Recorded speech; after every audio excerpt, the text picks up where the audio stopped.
Bonjour les amis, content d'être avec vous encore une fois. J'aimerais te parler aujourd'hui sur un thème très important. Et voici le titre qui semblerait un petit peu bizarre, mais juste reste bien accroché avec moi. Le titre est « Aimer le processus ».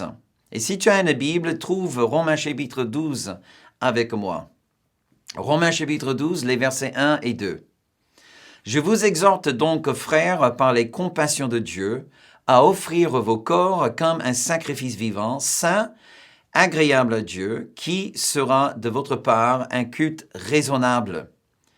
Ne vous conformez pas au siècle présent, mais soyez transformés par le renouvellement de l'intelligence, afin que vous discerniez quelle est la volonté de Dieu, ce qui est bon, agréable et parfait. » Il y a à peu près 5 ans, je préparais notre église pour faire un jeûne de Daniel de 3 semaines. Je me souviens bien, c'était à peine 2 jours avant le début du jeûne. J'étais dans la prière, je finissais à écrire notre guide de prière. Et là, tout d'un coup, j'ai entendu la voix de Dieu qui me dit « Mon fils, dans l'état actuel où tu es, je ne peux pas t'amener dans la plénitude de ma volonté pour toi. » Alors, j'étais vraiment choqué. Je dis, mais Seigneur, je suis en train de préparer un jeûne.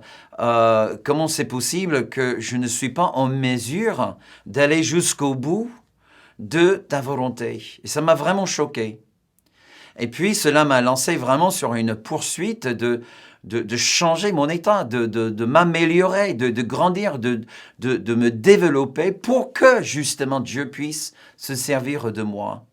Pourquoi avoir fait autant de chemin et puis finalement se contenter à ne pas aller jusqu'au bout? Alors, ce n'est pas mon langage. Et je veux vraiment aller jusqu'au bout avec le Seigneur. L'un des résultats de cette poursuite, c'était l'un de mes livres intitulé « Une vie transformée ». Mais là, j'ai commencé une poursuite, un processus, si vous voulez, qui ne s'arrête pas. Mes amis, la vie chrétienne, c'est comme une voiture qui monte une colline. Il faut toujours appliquer de l'énergie pour avancer, parce que le jour où tu décides d'arrêter, tu descends automatiquement. Pourquoi faut-il aimer ce processus? Déjà, c'est quoi exactement le processus? Le processus, c'est le travail de soi-même. Tu sais, une fois, un lion, il marchait sur les champs et il voit une bête blessée à terre. Mais tu sais, le lion ne le mange pas. Tu sais pourquoi?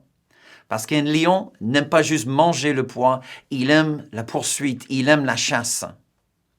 Et j'aimerais te dire que Dieu, il a fait naître en toi une sorte de nature de lion.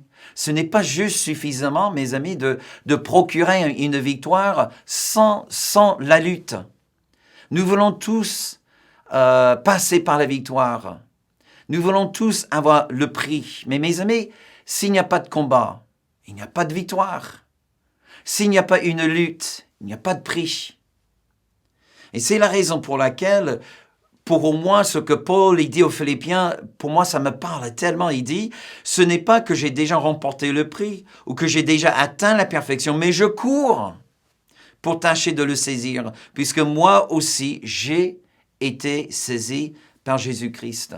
Tu sais, le verbe en Romains 12, transformer, littéralement veut dire métamorphoser. Métamorphoser. Nous sommes, toi et moi, nous sommes sur un chemin de changement continuel. Tous les jours, nous décidons de changer, de métamorphoser, de devenir la personne dont Dieu nous a appelés à devenir. Où est-ce que Dieu travaille actuellement dans ta vie? Peut-être c'est quelque chose où il faut trouver une nouvelle nourriture spirituelle. Mais j'aimerais t'exhorter, mon ami, ta vie est trop importante pour caler, pour abandonner et pour arrêter. J'aimerais te demander avec moi aujourd'hui, décide qu'aujourd'hui sera le début d'une vie nouvelle en Jésus-Christ. Que Dieu te bénisse.